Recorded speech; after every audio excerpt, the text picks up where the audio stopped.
আজকে বাড়িতে হাঁসের মাংস রান্না হবে। আর কেন হবে ভিডিওটি না টেনে পুরো ভিডিওটির সাথেই থাকুন। আসসালামু আলাইকুম গাইস, আপনারা সবাই কেমন আছেন? আশা করি ভালো আছেন, আমিও ভালো আছি। আজকে আপনাদের মাঝে নিয়ে আসলাম সম্পূর্ণ একটি নতুন ভিডিও। বাড়িতে হঠাৎ করে মেহমান আসছে, বায়না ধরেছে যে হাঁসের মাংস খাবে আর চিট্রুটি পিঠা খাবে।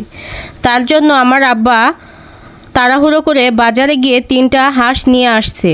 আর হাঁসগুলো বাঁচতে তো একটু সময় লাগে, তা তো আপনারা ভালোই জানেন। হাঁসগুলো সুন্দরভাবে বেছে এখানে ধোয়া হচ্ছে। এগুলো ধোয়া কাটা হলে আমরা সুন্দর করে রান্না করে নেব। আর রান্নার জন্য কড়াইতে মশলা কষানো হচ্ছে। মশলাটা কষানো হয়ে গেলে এখানে হাঁসের মাংসটা রান্না করে নেব। আর হাঁসের মাংস কিন্তু একটু সুন্দরভাবে না কষিয়ে রান্না করলে মজা লাগে না। দেখুন এখানে আমার হাঁসের মাংসটা প্রায় হয়ে আসছে।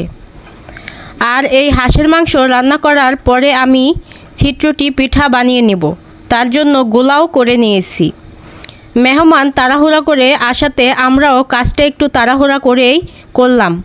মেহমানরা আবার বাড়িতে থাকবে না, তারা আজকে তাদের আবার কাজ পড়ে গেছে, তারা চলে যাবে। তার জন্য আমরাও এখানে তাড়াহুড়া করে নিচ্ছি।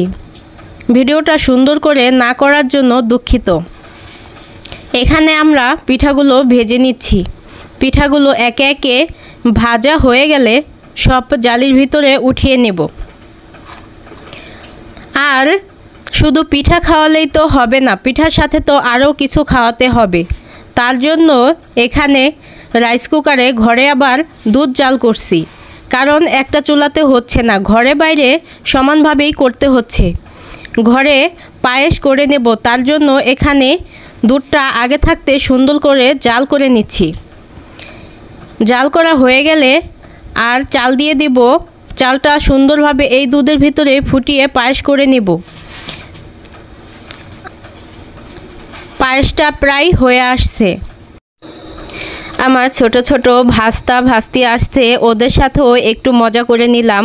আর মজা করতে করতে ওদের সাথে খেলা করলাম। খেলা করতে করতে আমার সম্পূর্ণ রান্নাগুলো প্রায় হয়ে আসছে। রান্নাগুলো হয়ে গেলে আমি মেহমানদের খেতে দেব, কারণ তারা খেয়েই আবার চলে যাবে। তার জন্য তারা একটু তাড়াহুড়া করছিল। এখানে পায়েসটা প্রায় হয়ে গেছে। পায়েসটা হয়ে গেলেই মেহমানদের খেতে দেব। আর খাওয়া হয়ে গেলে তারা থাকবে না, খাওয়া দাওয়া করেই চলে যাবে। আজকের ভিডিওটা এ পর্যন্তই। আবার নতুন কোনো ভিডিও নিয়ে আপনাদের সাথে দেখা হবে।